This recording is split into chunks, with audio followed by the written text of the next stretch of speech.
Secular అనే word దగ్గరికెళ్తే, అలా. Secular అనే వర్డ్‌ని హ్మ్. అంబేద్కర్ గారు రాజ్యాంగాన్ని రూపొందించినట్టు సందర్భంలో హ్మ్. అప్పుడు ఎందుకు యాడ్ చేయలేదు మరి? మీరు సెక్యులర్ వాదే అని చెప్పేసి చెప్తున్నారు. అంబేద్కర్ వాదం చెప్తున్నారు కదా! అవును. సెక్యులర్ అనేటువంటి వర్డ్‌ని ఎందుకు యాడ్ చేయలేదు? బీజేపీ పార్టీ తెరపైకి తీసుకొచ్చింది ఈ వాదనను. హ్మ్.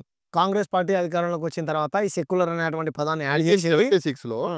42nd అమెండ్మెంట్ ద్వారా హ్మ్. ఆ రోజు సోషలిస్టు అండ్ సెక్యులరిజం అనే పదాలను ఆ రోజు యాడ్ చేయడం జరిగింది. ఓకే. అంతకుముందు ఏముండే? అంతకుముందు కేవలం ఆ! అంబేద్కర్ గారు రాజ్యాంగాన్ని రూపొందించిన సందర్భంలో అలా. కేవలం సర్వసత్తాక, హ్మ్. ప్రజాస్వామ్య, హ్మ్. గణతంత్ర రాజ్యాంగమే భారతదేశం ఉండేది. ఓకే. కానీ ఆ తర్వాత కాంగ్రెస్ పార్టీ హ్మ్. కేవలం ముస్లింల అపీస్‌మెంట్ కొరకు ఓకే. ఆ రోజు యొక్క ఏదైతే సెక్యులరిజం అనేటువంటి వర్డ్‌ని, హ్మ్. సామ్యవాదం అనే వర్డ్‌ని తీసుకొచ్చిందని చెప్పేసి ఆ రోజు చాలా మంది మాట్లాడుతున్నారు. ఓకే. అది నిజం. ఓకే. దీనిపైన మీరేమంటారు మరి? అంటే ఇప్పుడు అంతకుముందు సెక్యులరిజం పదాన్ని జోడించక ముందు అంతకుముందు ముస్లింలు ఉన్నారా భారతదేశంలో లేరా? ఉన్నారు. వాళ్ళు ఓట్లేసారా లేదా? ఏసిర్రు. సరే ఓకే. నిజంగా కాంగ్రెస్ పార్టీ తీసుకొచ్చి పెట్టింది అనుకుందాం. దానివల్ల వచ్చిన నష్టం ఏముంది బీజేపీ వాళ్ళకు? ఒకవేళ పెట్టకపోయినా నష్టమేముంది? పెట్టిన నష్టమే లేదు కదా! హ్మ్. పెట్టిన నష్టం సెక్యులర్ వాదని చెప్పుకుంటున్నారు. యెస్. అసలు ఆ వర్డ్ అంబేద్కర్ గారు రాజ్యాంగాన్ని రూపొందించిన సందర్భంలోనే లేదు సెక్యులర్ అనే వర్డ్. అదే మరి అంబేద్కర్ భావజాలం అని సరే ఓకే. సెక్యులర్ కాంగ్రెస్ అంటే. Party Congress yes. అంబేద్కర్ భావజాలం సెక్యులర్ వాదమే. హ్మ్. ప్రపంచంలో నేనేమంటానంటే ఓకే. కాంగ్రెస్ పార్టీ గో మీద బురదేయడం కోసం బీజేపీ పార్టీ వాదనను తెరపైకి తీసుకొచ్చి ఇప్పుడు లేనటువంటివి గూడా, వద్దన్నటువంటివి గూడా కొన్ని బిల్లులు తీసుకొనొచ్చింది బీజేపీ. నాకొద్దు అప్పుడు లేదు గదా! నరేంద్ర మోడీ గారుకి కంటే ముందు రాజ్యాంగంలో ఈ బిల్లు లేదు గదా! ఇప్పుడు తీసుకొనొచ్చింది గదా! హ్మ్. అనంటే అట్లా గాదు. 1976లో ఈ అమెండ్‌మెంట్ చేశారు. యెస్. అసలు బీజేపీ పార్టీ అప్పుడు లేనే లేదు. అవును. లేదు బ్రదర్. కాంగ్రెస్ పార్టీనే తీసుకొచ్చింది. ఆ! పెట్టిందే అనుకుందాం. హ్మ్. ఇప్పుడు దానివల్ల వచ్చిన నష్టం ఏంది? మీకు నచ్చట్లే కదా! పోతే నష్టమేముంది? మరి తీసేయమను సెక్యులర్ పార్లమెంట్. భావజాలం అనేది అంబేద్కర్ వాదం అని చెప్తున్నారు కదా మీరు. హ్మ్. అసలు అంబేద్కర్ పెట్టలేదు కదా మరి రాజ్యాంగంలా. అంబేద్కర్ పెట్టలే బ్రదర్. మీరు మంచిగా అర్థం చేసుకోండి. హ్మ్. భావజాలం వేరు, పెట్టుడు వేరు. హ్మ్. అంబేద్కర్ రాసిన ప్రతి దాన్ని తూచా తప్పకుండా మేము ఫాలో అవుతాం. మేము కాదంటలే. కానీ ఆయన ఆయన ఆశయం ఏంటి? అందరూ బాగుండాలనే గదా! హ్మ్. ఇప్పుడు బాబాసాహెబ్ అంబేద్కర్ ఫార్ములా చదువుకున్నప్పుడు తెల్లోడు, నల్లోడు, ఇంకోడు అందరూ కలిసే ఉన్నారు గదా!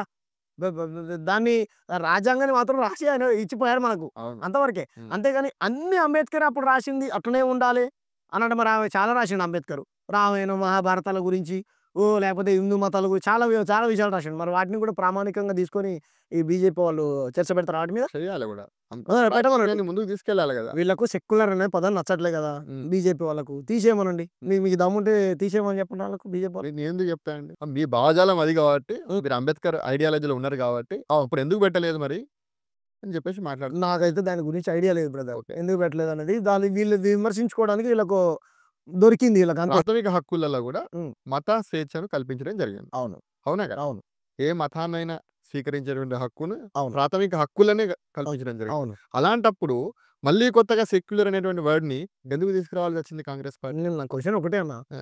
ఉండడం వల్ల నష్టమేం వచ్చింది? కాంగ్రెస్ పార్టీ తీసుకొచ్చింది అనుకో. హ్మ్. ముస్లింల ఓట్ల కోసమే తీసుకొచ్చిందనుకో. క్రైస్తవుల ఓట్ల కోసమే తీసుకొచ్చిందనుకో.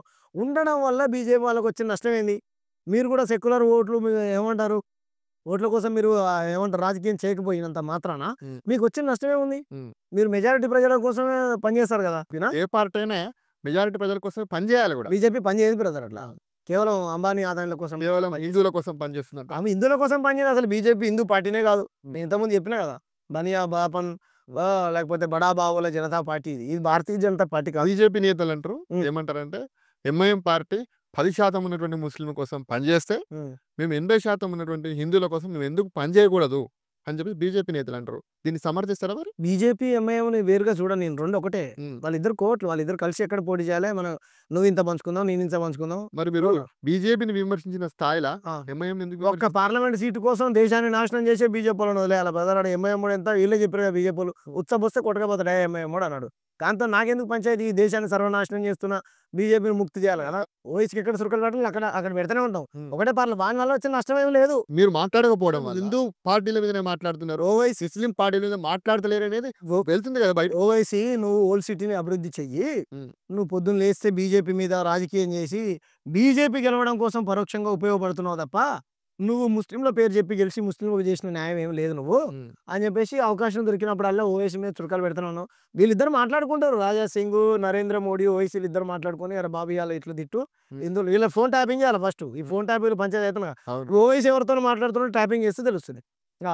వీళ్ళు నరేంద్ర మోడీ ఈయన వాట్సాప్ కాల్ మాట్లాడుకుంటారు వీళ్ళిద్దరు. ఎవరు నరేంద్ర మోడీ, నరేంద్ర మోడీ, అసదుద్దీన్ ఓవైసీ గారు ఇద్దరు వాట్సాప్ కాల్ మాట్లాడుకుంటారు. ఉమ్. ఫోన్ ట్యాపింగ్ చేసి వీళ్ళు ఎక్కడ ఎక్కడ ఏం చేయాలనుకుంటారు అనేది వీళ్ళు రికార్డ్స్ అని బయట పెడితే దేశ ప్రజలకు తెలుస్తుంది. వీళ్ళిద్దరు దొంగలే బ్రదర్ నా దృష్టిలో. ఉమ్. మతం పేరుతోని రాజకీయం చేసి ప్రజల మధ్య విభజన క్రియేట్ చేసేటువంటి ఎవడైనా సరే ఈ భారతదేశానికి వ్యతిరేక. కాంగ్రెస్ పార్టీ కూడా మతం పేరు మీద రాజకీయం ఎక్కడ చేసిందన్నా? చేస్తలేదు. ఎక్కడ చేసింది చెప్పనా? చెప్పాలని చెప్పు. 1985లో ఆ. రాజీవ్ గాంధీ గారు ఉమ్. అధికారం ఉన్నప్పుడు, ప్రధానమంత్రి ఉన్నప్పుడు ఓకే.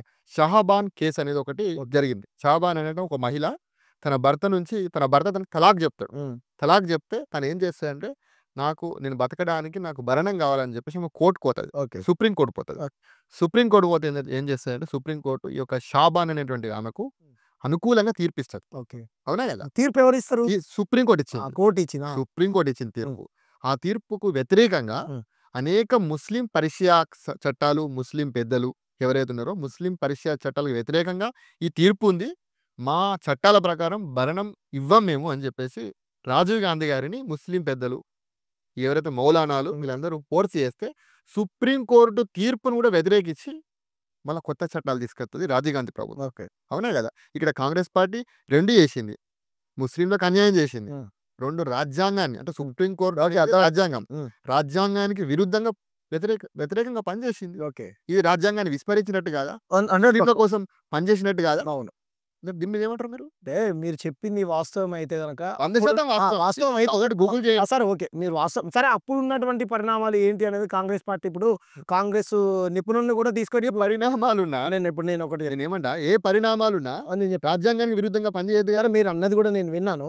ఎందుకు అలా జరిగిందని చాలా మంది కాంగ్రెస్ మేధావులతో కూడా మాట్లాడితే దాన్ని భూతద్దంలో పెట్టి బీజేపీ పార్టీ అలా బురదేసే ప్రయత్నం చేసింది తప్ప అక్కడ జరిగినటువంటిది వేరే విషయం అని చెప్పారు. దాని మీద నాకు పూర్తి అవగాహన లేదు. ఒకవేళ నేనేమంటున్నా, నిజంగా అలా ముస్లింలకు అన్యాయం చేసి అటువంటి ఇది తీసుకొచ్చింది అనుకో రాజ్యాంగానికి విరుద్ధ బీజేపీ 3 ఇయర్స్ తలాక్ అనేది తీసుకొచ్చింది. దాన్ని మీరు సమర్థిస్తారా, వ్యతిరేకిస్తారా? మంచిదే సమర్థించిన కదా. అలాంటిదే సుప్రీంకోర్టు తీర్పిస్తే, కానీ అది వేరు బ్రదర్. ఆ సిచ్యువేషన్లో మీరు ఒక్క తీర్పును పట్టుకొని నువ్వు మొత్తం ఏమంటారు పెద్ద తీర్పు సుప్రీంకోర్టు ఏదైతే ఒక మత రాజకీయాల పైన రాజ్యాంగం విరుద్ధం పైన జరిగినటువంటి తీర్పులు అతిపెద్ద తీర్పు అది సుప్రీంకోర్టు ఇచ్చిన తీర్పు. రామ మందిరం పేరుతో పంచాయతీ పెట్టి దేశంలో చేసింది ఎవరు మరి? నరేంద్ర మోడీ, అమిత్ షా, ఆర్ఎస్ఎస్ కాదా? అవునా కదా? అప్పుడు నరేంద్ర మోడీ ఉన్నాడు. అప్పుడు నరేంద్ర మోడీ లేకపోయినా వాళ్ళ పార్టీనే కదా ఉన్నది. అది జనసంఘ్ ఉన్నదా లేకపోతే ఇంకోటి ఉన్నదా పక్కన పెడితే మళ్ళీ అప్పుడు రైతు నాగలి గుర్తా ఏదో ఉండే కదా.